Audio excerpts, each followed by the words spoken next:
రైతుల స్వాధీనంలో ఉన్న భూములను అక్రమార్కులు సొంతం చేసుకుంటున్నారు. ఓవైపు వందలాది ఎకరాలపై అనధికారిక నిషేధం కొనసాగుతుండగా మరోవైపు ఊరు పేరు లేని ఒక ఉత్తర్వును అడ్డం పెట్టుకుని రాత్రికి రాత్రే భూముల యజమానుల పేర్లు మారిపోతున్నాయి. మేడ్చల్ జిల్లా బొమ్రాస్పేట్లోని కొన్ని సర్వే నెంబర్లలో భూముల లావాదేవీలను అధికారులు తిరస్కరిస్తున్నారని బాధితులు ఆరోపిస్తున్నారు. ఇక నిజమైన యజమానులకు తెలియకుండానే రాత్రికి రాత్రే ఎకరాలకు ఎకరాలు భూ బదలాయింపులు జరుగుతోంది. అధికార పార్టీ నాయకుల భూదందాలకు వ్యతిరేకంగా బొమ్రాస్పేట రైతులు ఆందోళనకు దిగారు. శామీర్పేట ఎంఆర్ఓ కార్యాలయం ముందు ధర్నాకు దిగారు. మాజీ మంత్రి మల్లారెడ్డి, బీఆర్ఎస్ ప్రధాన కార్యదర్శి RS Praveen Kumar, PACS chairman Madhukar Reddy తదితరులు రైతులకు మద్దతు సంఘీభావం తెలిపారు.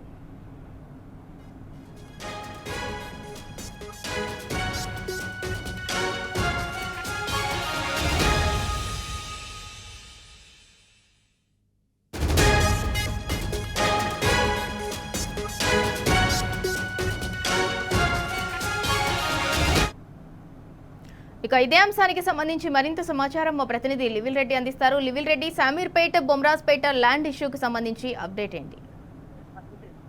ఏదైతే భూ కుంభకోణాలు పెద్ద ఎత్తున కాంగ్రెస్ ప్రభుత్వం వచ్చినాక తెలుస్తుంది. అందులో భాగంగానే వాళ్ళ శామీర్పేట మండలంలోని బొమ్రాస్పేట దగ్గర దాదాపు 100 ఎకరాల భూమిని వాళ్ళ దారాదత్తం చేసేందుకు కుట్రలకు తెరదీసింది కాంగ్రెస్ ప్రభుత్వం. ఈ నేపథ్యంలోనే మాజీ మంత్రి స్థానిక ఎమ్మెల్యే మల్లారెడ్డితో పాటు party general secretary RS Praveen Kumar, parliament incharge గా వివరించిన రాజు లక్ష్మారెడ్డి, మధుకర్ రెడ్డి వీరంతా కూడా అక్కడ రైతాంగానికి మద్దతుగా అక్కడికి వెళ్లారు. రెవెన్యూ మంత్రి సహకారంతోనే 22,000 అక్రమ రిజిస్ట్రేషన్ జరిగినట్లు కూడా అక్కడ ప్రధానంగా బీఆర్ఎస్ పార్టీ సంబంధించిన మాజీ మంత్రి మల్లారెడ్డితో పాటు ఆర్ఎస్ ప్రవీణ్ కుమార్ ప్రధానంగా ఆరోపణ చేశారు. అంతేకాకుండా అఖిలేష్ యాదవ్, ఉదయ్ కుమార్ రెడ్డి, అనిల్ రెడ్డి, అంజిరెడ్డి, ఏవి రెడ్డి వీరంతా ఎవరు, వీరందరికీ సెక్రటరియట్ లో ఏం పని అంటూ కూడా నిలదీశారు.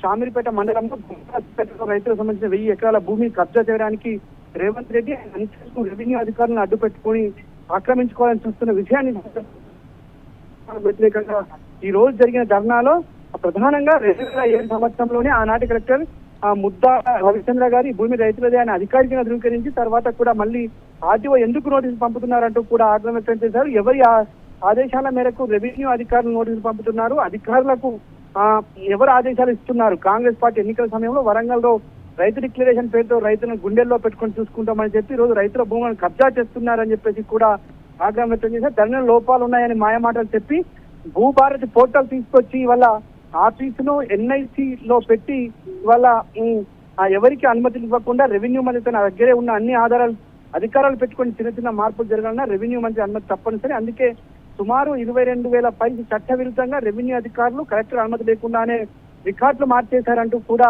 సందర్భ ఆగ్రహం వ్యక్తం చేశారు. 1000 ఎకరాల అత్యంత విలువైన బొమ్మరాజపేట భూములను కబ్జా చేయాలని చూస్తున్న విషయాన్ని ఖచ్చితంగా బీఆర్ఎస్ పార్టీ చూస్తూ ఊరుకోదు. తన హోంమంత్రిగా ఉన్న రేవంత్ రెడ్డి కూడా తన దగ్గర ఉంచుకొని వాళ్ళ లక్షల మంది పోలీసుల తమ ఆధీనంలో ఉంచుకొని మున్సిపల్ పట్టణాభివృద్ధి శాఖను కూడా తమ వద్ద ఉంచుకొని తన మిత్రులు పొంగళి శ్రీనివాస్ రెడ్డికి రెవెన్యూ శాఖ బాధ్యతలకి భూములు కబ్జా చేయడానికి అనుకూలంగా మార్చుతున్నారంటూ కూడా ఆగ్రహం వ్యక్తం చేశారు. బొమ్మరాజపేట రైతులు ఎన్ని పోరాటాలు చేసినా మీడియాలో రాకుండా అడ్డుకుంటున్నారు.